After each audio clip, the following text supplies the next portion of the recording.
Yo les tout le monde, on se retrouve pour une nouvelle vidéo et un petit débrief. On va reprendre les débriefs tranquillement sur cette fin de Coupe du Monde des clubs avec les tours avancés, les tours à élimination directe qui vont arriver. Et on est parti tout de suite pour le débrief de PSG Inter Miami. Juste avant que le débrief ne commence, merci à toutes les personnes qui viendront me soutenir via les likes, les abonnements, la cloche, les commentaires. Voilà, tout ça c'est extrêmement précieux pour nous les petits youtubeurs qui débutons. Donc merci à tous pour votre soutien et on est tout de suite parti avec les compositions d'équipe. On avait clairement une compo type du côté du Paris Saint-Germain avec voilà, Dembélé qui revenait de blessure, qui était absent, mais on avait donc Barcola, Doué, Kvara sur les postes offensifs, Neves, Vitinha, Fabian Ruiz, le trio au milieu de terrain titulaire, Mendes, Hakimi sur les deux côtés, Pacho, Marquinhos et bien sûr Donnarumma dans les buts. C'était une compo type. Ils ont eu 6 jours de repos depuis le match face à Seattle, donc fallait s'y attendre. Et du côté de Miami, une compo classique en 4-4-2. C'était voilà, ce qui s'est passé tout au long du tournoi avec Oustari, Falcol, Allen, Vegant, Alba qui était de retour de blessure et bien sûr Messi, Suarez devant. Il y avait clairement pas de match. Pas de match, surtout dans cette première mi-temps. Le match s'est vraiment découpé en deux avec une première mi-temps totalement maîtrisé. 10 tirs à 0 pour Miami, aucune occasion, aucune sortie de balle. Voilà, l'équipe était asphyxiée, surclassée, il n'y avait clairement aucun débat à ce moment-là. Voilà, 1,71 XG à 0, 0 tir, 0 sortie de balle, 0 de possession. C'était une attaque-défense, c'était voilà, une équipe professionnelle contre une équipe d'amateurs qui n'arrivait pas à se dégager. En plus de ne pas réussir à se dégager, c'est une équipe qui a fait énormément d'erreurs. Quand je repense à notre ami Avilés qui est rentré, qui a été totalement cataclysmique, qui en plus met un contre son camp, mais il est désastreux défensivement. Quand je pense à Vegant, voilà, son seul objectif c'était de découper Kvara, découper les joueurs du PSG. Ouais, c'était beaucoup trop compliqué, la marche était trop haute pour cette équipe de l'Inter Miami qui, je le rappelle, et voilà, je vais quand même mettre un petit point annexe sur l'Inter Miami. C'est déjà énorme d'être dans les 16 dernières équipes sur cette compétition. C'était clairement le petit pousset de la compète, invité un peu selon des règles un peu bizarres, surtout parce qu'il y avait Messi dans l'équipe, on est d'accord, mais ils ont quand même passé un tour, ils ont battu Porto, ils ont fait vraiment fière allure contre Palmeiras, ils gagnaient 2-0, et là quand tu les vois face à ce PSG, tu te dis, ouais, là c'est une autre adversité, là c'est un autre football, là c'est les champions d'Europe qui sortent clairement d'une Ligue des Champions énorme avec une victoire 5-0 en finale contre l'Inter Milan. L'Inter Milan en a pris 5 en finale, l'Inter Miami en prend 4. Voilà, c'est clairement quelque chose de logique pour moi. Je m'attendais quand même à voir un petit match, des occasions tôt dans la rencontre pour Miami, pourquoi pas un coup de pied arrêté. Finalement, il n'y a rien eu, il n'y a même pas eu d'occasion. Par contre, en deuxième mi-temps, on a senti un PSG déjà qui fait des changements très rapides. On a bien sûr Marquinhos qui sort, Fabian Ruiz, Neves, Hakimi, Mendes qui vont sortir très tôt. Et les remplaçants ont pour moi pas été sensationnels. Pourquoi? Parce que en fin de match, on va le dire, la fin de match est pour moi à l'avantage de l'Inter Miami, même si voilà, on est d'accord, sur la deuxième mi-temps, c'est même équilibré. Il y a plus d'XG côté PSG, 9 tirs à 7 tout de même, une grande occasion pour l'Inter Miami. On a pu voir un coup franc, on a pu voir une frappe, une tête de Messi, 2-3 actions de Suarez. Au moins, on a pu un peu se divertir un petit peu plus dans cette deuxième mi-temps. Mais ouais, clairement, ça fait aucun doute. Le PSG est pour moi favori de cette compétition et pour moi la meilleure équipe du monde. Et ils l'ont montré clairement sur une mi-temps.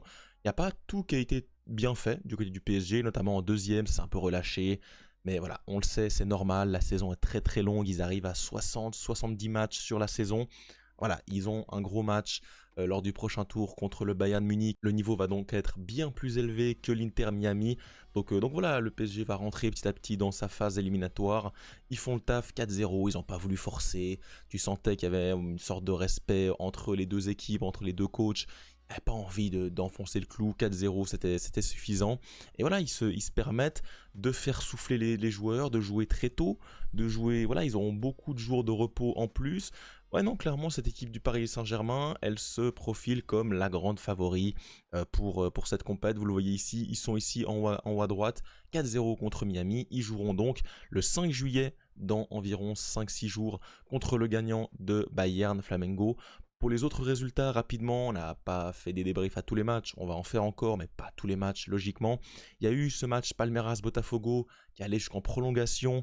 Palmeiras l'a fait dans une fin de match assez épique, donc bravo à eux, ils rejoignent Chelsea qui a gagné contre le Benfica, un match complètement lunaire qui a duré plus de 5 heures avec une interruption, des prolongations, des pénaltys. Ouais, c'était un match très très compliqué à suivre de bout en bout, mais Chelsea l'a fait, Chelsea que je trouve pas fameux sur la compète. Ils ont un tableau extrêmement abordable, ils vont encore affronter une équipe hors Europe, hors clairement top 10 au monde. Ils vont taper Palmeiras pour pourquoi pas rejoindre après en demi City ou l'Inter Milan, on verra ça dans les prochains jours. En tout cas voilà, c'est tout pour ce débrief. On a essayé de faire un débrief concis, clair. On va quand même revenir pour moi sur 2-3 notes individuelles. On va un peu pointer du doigt 2-3 joueurs qui ont performé ou non. On va commencer par le Paris Saint-Germain. Au PSG, j'ai clairement envie de pointer du doigt Neves qui a été énorme à la récupération, mais également à la finition, dans la projection.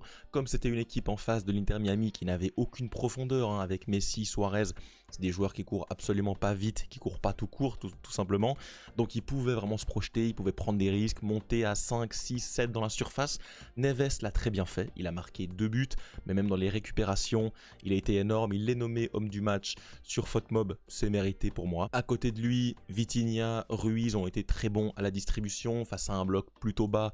Regroupé, il faut savoir manier le ballon, le mettre à gauche, le mettre à droite, faire des passes en profondeur. Tout ça a été très bien fait. Des projections pour Fabien Ruiz, des bons centres et des bons coups de pied arrêtés pour Vitinha.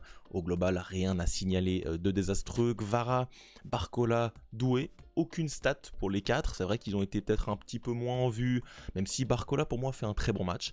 Doué peut-être un peu moins dans la justesse, Kvara dans l'affrontement, il a été plutôt bon. Voilà, il se tente souvent des enroulés. Pour l'instant, il en met pas souvent, donc il va devoir quand même ajuster ça.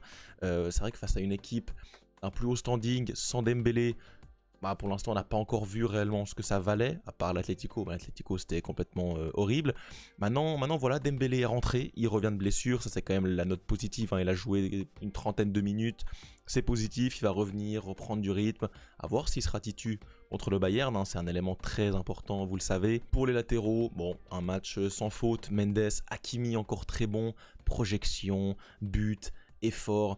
Ouais, un match sans faute du côté du PSG. Luis Enrique également sans faute, qui fait sortir ses joueurs fatigués très tôt dans la rencontre, donne du temps de jeu à des joueurs comme Beraldo, comme Warren, qui doit se remettre un peu dedans après une saison un peu plus compliquée. Ouais, clairement aucun faux pas du côté du PSG. Pour l'Inter Miami, j'ai pas grand chose à dire non plus. Oustari prend 4 buts en une mi-temps, mais il est pas du tout aidé par sa défense qui est pas loin d'être calamiteuse. Vegant en première ligne et Aviles. Aviles et Vegant, ils ont été les deux horribles. Falcon, bon il essaye tant bien que mal de tenir la baraque, très très compliqué. Alba, j'ai trouvé peut-être c'était le moins pire des 4, ouais, le moins pire, il a des fois ressorti les ballons, et c'était compliqué, c'était une machine à laver. Segovia, Busquets, Redondo, Allende ont été pris, ils n'ont pas réussi à ressortir les ballons, c'était compliqué, à part en fin de deuxième mi-temps. Il n'y a pas eu de match. Messi et Suarez ont été transparents. Alors Messi a eu quelques occasions en deuxième mi-temps. Il a fait 2-3 bons ballons. Il y a eu 2-3 actions quand il avait le ballon au pied. Voilà, on sait, on connaît sa qualité technique, etc. Mais c'est clairement un match où dans cette configuration, Messi n'a pas le ballon. L'équipe n'a pas le ballon. L'équipe est pressée. L'équipe est mise dans la machine à laver. On le sait, Messi va pas faire les efforts et ça va être très très compliqué pour lui d'exister dans ce genre de rencontre. Et donc voilà, un match qui se termine 4-0, le PSG qui passe donc au prochain tour et on sera bien sûr là pour en parler sur cette chaîne pour ne pas louper les prochaines vidéos. Merci à toutes les personnes qui prendront quelques instants pour s'abonner, c'est très important pour être là lors des prochaines vidéos et nous on se retrouve très vite pour suivre cette Coupe du Monde des clubs, l'actualité Barça. Tout ça, on espère, va commencer à un peu se décanter avec les phases avancées, des matchs qui vont être intéressants. On sera là pour en parler. C'est tout pour aujourd'hui. Ciao et Visca Barça.